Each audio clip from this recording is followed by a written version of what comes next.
Good morning. Welcome to Books at the Bottom of the Stairs. My name's Lorene. I hope you're all doing well. We actually have a bit of a temperature today where it means that people can be just wearing sweaters. It's so nice. Wearing sweaters outside, you can always wear sweaters inside, but hey ho, we're expanding our world of sweaters. I have a couple of interesting books to bring to you today, and they are well, let's just do it. Okay. All right. This one is part of a series that I've been reading, and I believe it is book 4. It is Jolly Foul Play. Pardon me. Robin Stevens is the author, and it's a Wells and Wong mystery. It's geared to middle readers, and I know the day is April, but I'm just finished reading for March, which was middle grade March. So I had a great riot during that time. I had a number of really good books, and I just find it so, what's the word? It's not that it's undemanding, it's that it's anti-neurotic. You don't have to go, I have to read this book. No, this is just like, these are this pile of book that's just full of good cookies. So this is the fourth one in the series, and Wells and Wong, Daisy Wells and Hazel Wong, are two girls in a British boarding school. And Daisy is Asian and pretty isolated. Her family's back in Hong Kong. Did I say Daisy? I wanted to say Hazel. And Daisy is a fairly privileged white girl with family in England. And the two of them in the first book set up a detective society in order to solve the murder of a teacher. And book 2 did something at the family home of Daisy. And book 3 is the Orient Express. And I don't remember reading it, so I decided to get it back out because I thought, usually I've got some kind of pinging things going on in my head, but anyways, I think I skipped book 3. So book 4 still holds up, and we're back at the boarding school with the girls, and there is another murder, but this time it is a fellow student who is really an unpleasant creature. Not that that justifies her being dead, but in terms of middle grade readers, it's very logical. So they have to try and figure out who was the murderer, and of course the adults around them think it was an accident, and they're gathering clues and they're gathering alibis, and there's of course the tension of Hazel having introduced a few other people into the detective society, and Daisy not appreciating that. So there's some friendship tension, and then there's tension between the different grades, and of course there's that whole adults not believing kids theme. And so it's well paced, it's well drawn out in terms of the characters. The mystery makes a lot of sense, and the solution is not harebrained. So I think this is a really good series. I think I've got number 3 coming to me, and I've also got number 5 coming to me. So I will just continue to read this because it's just such a pleasure. And you can't say that all the time about a series. Sometimes it just fades off, but so far so good. All right, this book was recommended from another YouTuber, and I'm going to beg to disagree. The Spy Princess, and it is written by Sherwood Smith, who has quite a lot of books under their title, under their name, and this is also geared to middle readers. And it was really strongly recommended. I'm pretty sure I know who recommended it, but I don't want to get into fisticuffs. So I just did not engage. It seemed like a really cool idea. We've got a young princess whose uncle is king, and her brother who's the heir apparent, I guess, except that the protagonist doesn't really, kind of clued out. Lady Lila, L-I-L-A-H, Lila. There's just an awful lot in her world that she hasn't really clued into. She's 12, she's pretty naive, she's got that having read adventure stories, I can do it too, mentality going on. And so of course there's intrigue. The king, her uncle, is not doing a great job as far as the people are concerned. He thinks he's doing a great job because he's keeping the borders safe. So he's seeing more of a global picture. The people down below are too heavily taxed and going hungry. So it has that flavor of the American Revolution of, let's get rid of the nobles and the guild masters because they're just too privileged. And there's, of course, on the other side of the coin, those poor people don't know what the heck they're talking about. So the Leela and her brother are connected tangentially to the uprising. It turns out that her brother more so. Leela simply because she's 12 and gets in the way. And that's kind of the story. She just keeps getting in the way, and although she doesn't actually trigger catastrophic events, she's adjacent. And so she thinks she's, single-handedly responsible for an uprising, but no.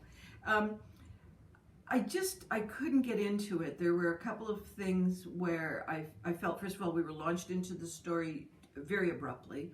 There's almost no explanation as to why the uncle and his brother are at odds, and why his two niece and nephew, Leela and her brother, would be so unwanted by the king.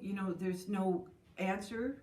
I don't think he's just jealous of his position. I think there's something else going on that we're not aware of, which somewhat gets resolved at the end. But it's, to tell you the truth, I didn't finish. I just couldn't get into Leela. She was on a whole bunch of tangential adventures. They didn't line up very well. They would be introduced kind of abruptly. And I didn't feel that it had flow, and it also just didn't really have tension. The tension came from me as a reader being critical about the writing. It wasn't really about the plot points or anything. So no, I think a middle grade reader now would enjoy this book. I think there's plenty of ingredients that would be right up a kid's alley, and I was judging it. At a certain point, my adult brain kicked in, and I just lost interest.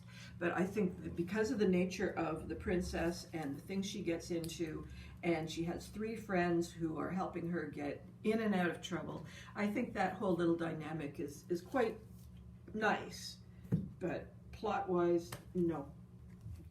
All right, I also read 2 really, really good ghost stories, and these were at the beginning of the month, and I don't know why, I just ended up with ghost stories. Now, this author, Mary Downing Hahn, H-A-H-N, has written another book, which is, I think, why I've decided to follow through. Anyways, this is a standalone. It's not connected to anything else. The Girl in the Locked Room. And it's a modern-day ghost story. We've got a young girl who is... for years I keep saying I should put the names of the main protagonists on a sticky note, but I keep running out of sticky notes.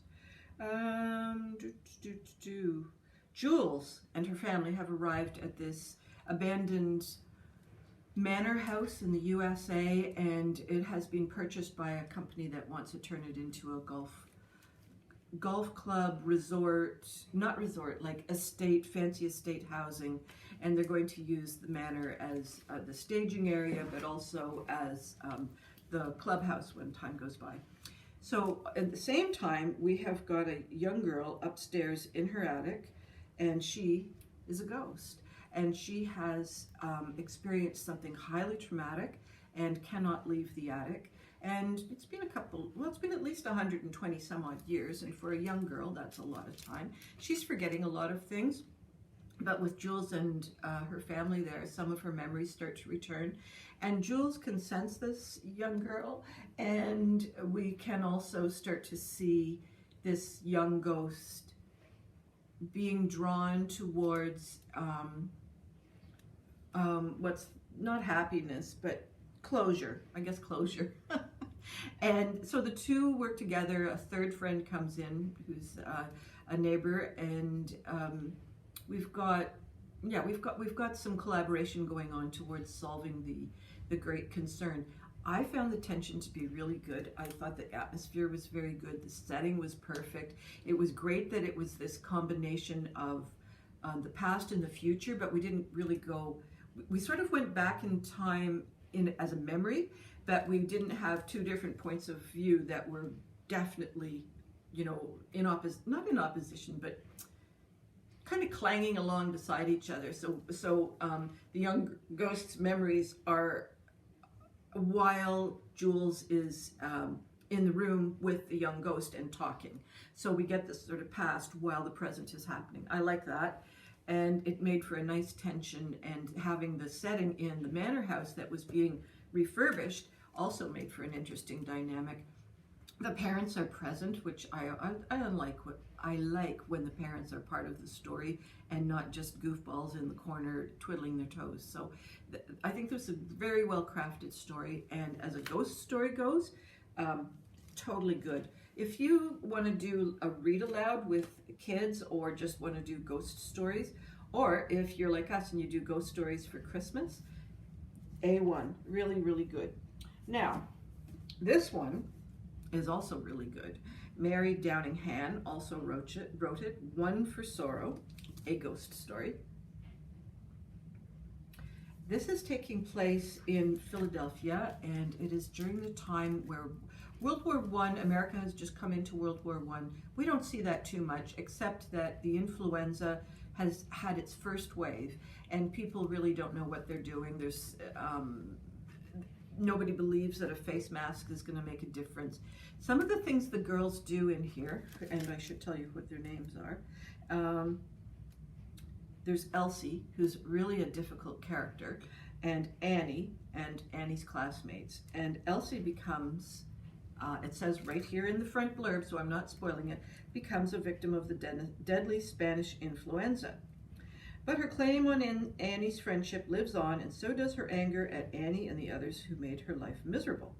She will be Annie's best friend, and she will have her revenge. Annie won't get rid of her so easily this time. There's a sort of fall-winter setting. There's a cemetery involved. There's several of the homes of the different girls.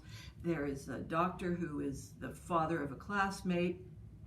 So we have some very sympathetic adults around Annie as she becomes more and more entrapped by Elsie.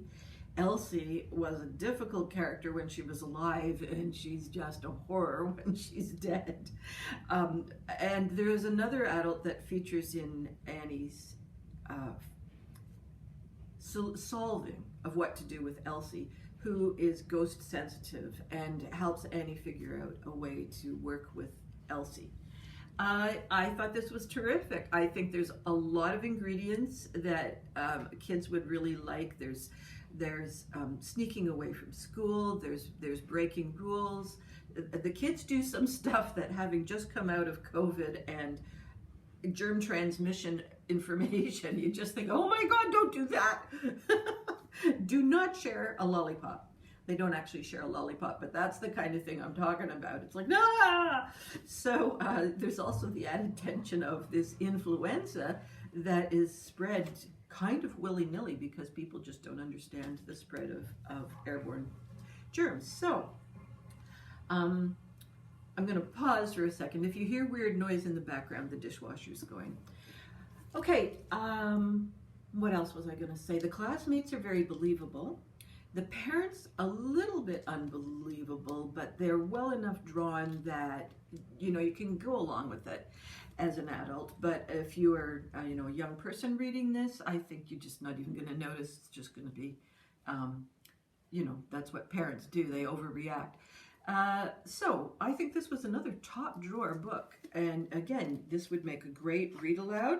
It would make a great Halloween time book. And it would also make a great pre-Christmas ghost story book. I wish I could find, usually they've got a list of all the books that an author has written. She has 35 novels, including the best-selling ghost stories Wait Till Helen Comes, The Old Willis Place, and most recently, Took. Her books are wildly popular and received more than 50 child-voted state awards.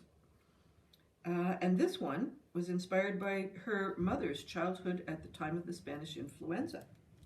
So again, really, really recommend this book. And this author too. I don't know whether her 35 books are for adults or children or a combination, but if you see her on the shelves, I bet she's good. I have an interesting comparison to bring to you.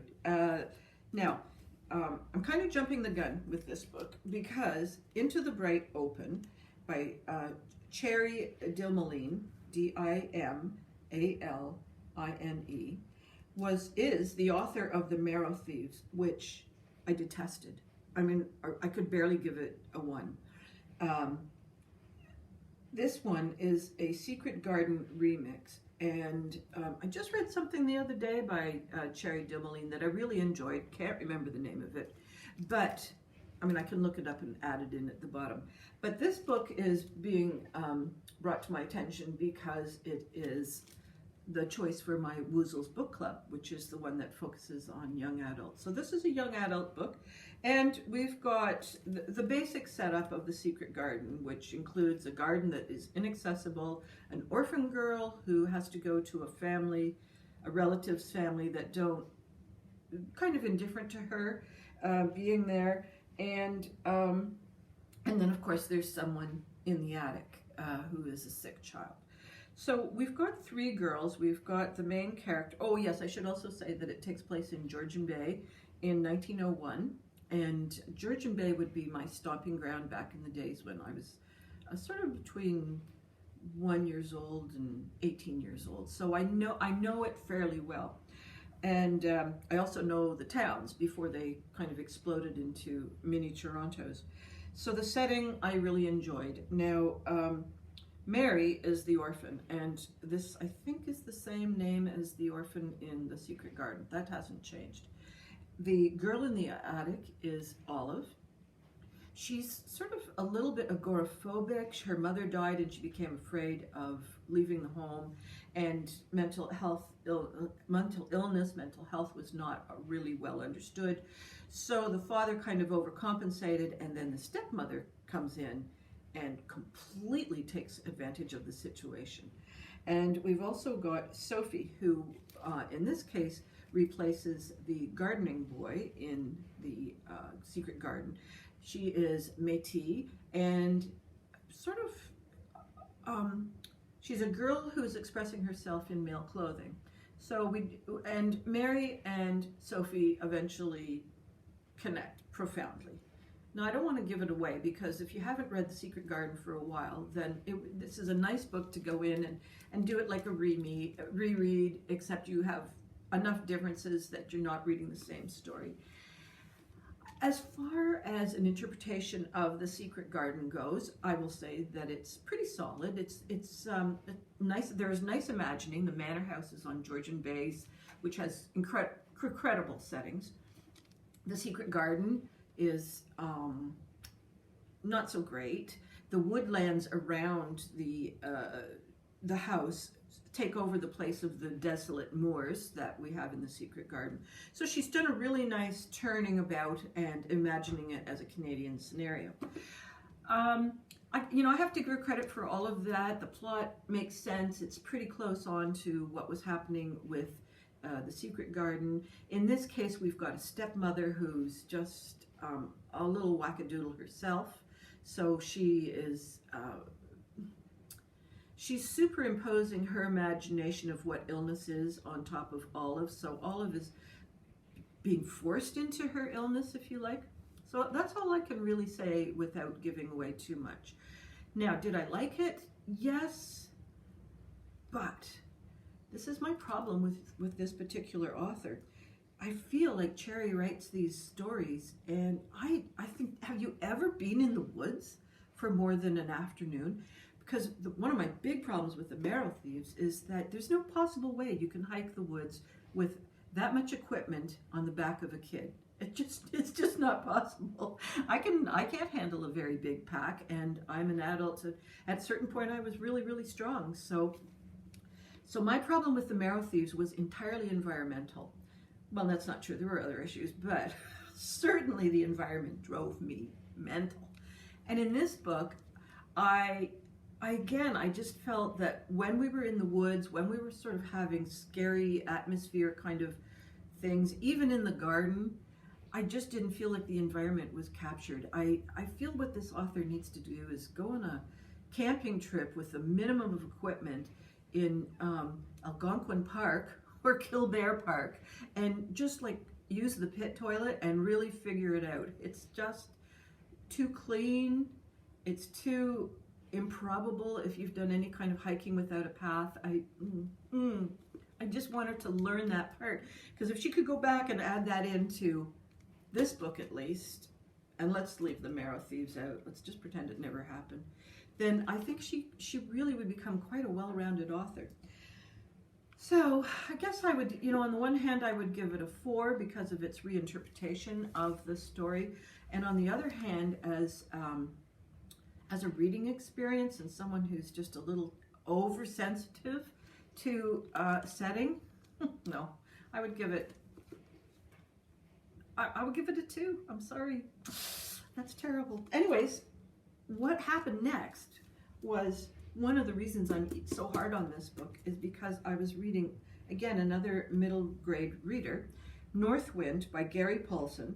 He's a 3-time Newbery Honor winner, and he wrote the survival classic Hatchet. And what we have here is a really, really interesting, and some of you will hate it. Some of you will love it and some of you will hate it.